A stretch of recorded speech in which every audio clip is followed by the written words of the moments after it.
Hi everybody, I'm Robert Kennedy, coming to you with our 8th and final week reading excerpts from Unbridled, The Passion, Performance, and Politics by an America's Favorite Pony Car. This week we are going to read from chapter 8, which talks about the Mach-E and the new 2024 Mustang, that's 650.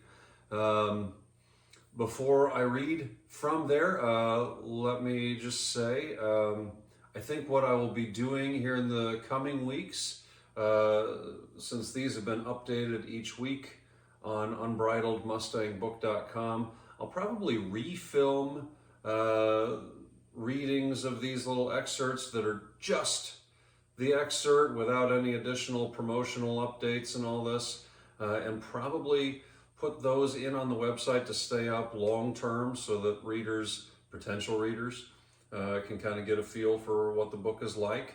So we'll probably be doing that. And also an update on our 60 by 60 sale, trying to move 60 additional books by Mustang's 60th anniversary on April 17th. We started that on January 1st. As I'm filming this, it's Thursday the 11th. This will go online on Friday the 12th. So in the last 11 days, we have moved 15 books at the new sale price of $99.99.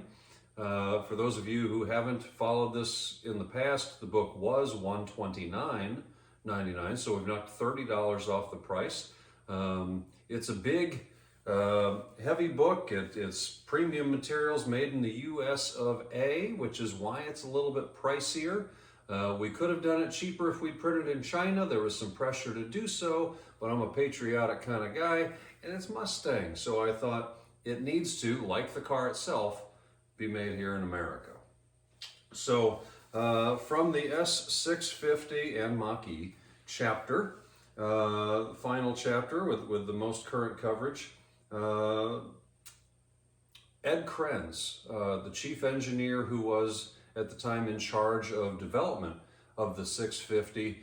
Ed was amazing. Ed saved my butt on the finishing of this book. I had written the whole thing and had been waiting for an interview. Ford's PR department, wonderful people and effective gatekeepers. I waited for a year and a half while I worked on the rest of the book, and finally Ed came forward and he said, I'm ready to help you. And so we had this one-on-one exclusive interview there for about an hour and a half.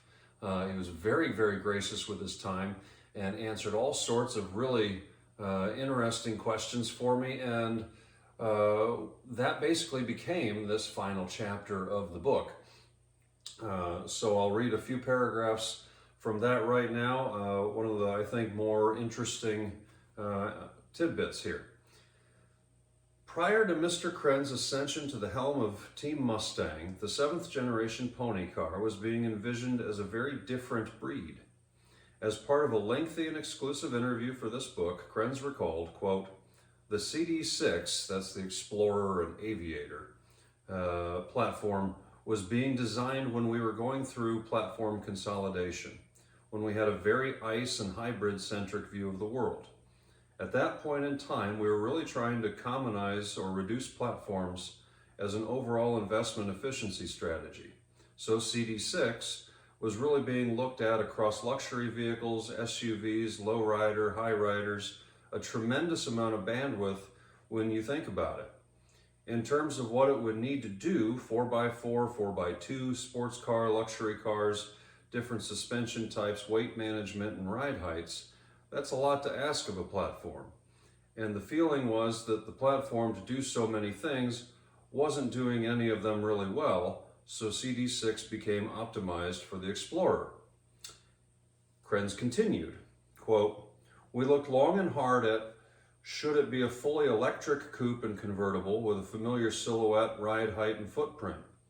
Ford does not currently have a platform, a skateboard in electrified terms, that meets that intent.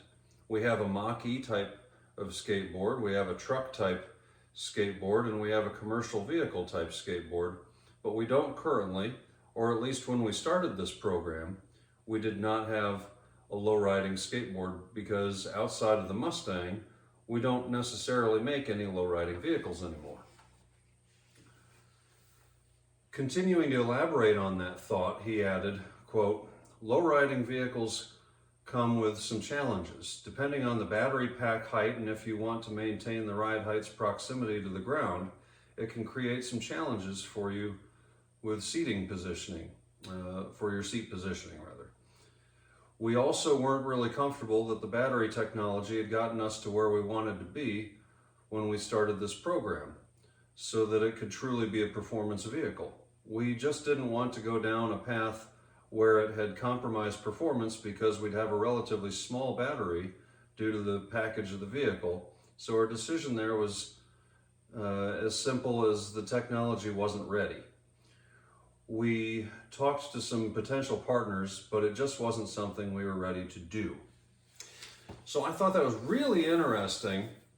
I, like probably some of you, had heard the rumors that the 7th gen Mustang was actually going to share the Explorer platform, and that was confirmation that that was in fact investigated at one point, but also then the revelation that they did look at doing an electric version of the traditional Mustang, I thought was interesting.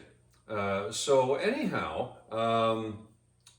it was amazing that he was so gracious with his time and allowed me to have an ending for this giant book. So I'll be forever grateful to Ed. Ed, if you're watching this, I don't have your home address, but if you'll send that to me in a private message, I will send you a copy of the book as a thank you.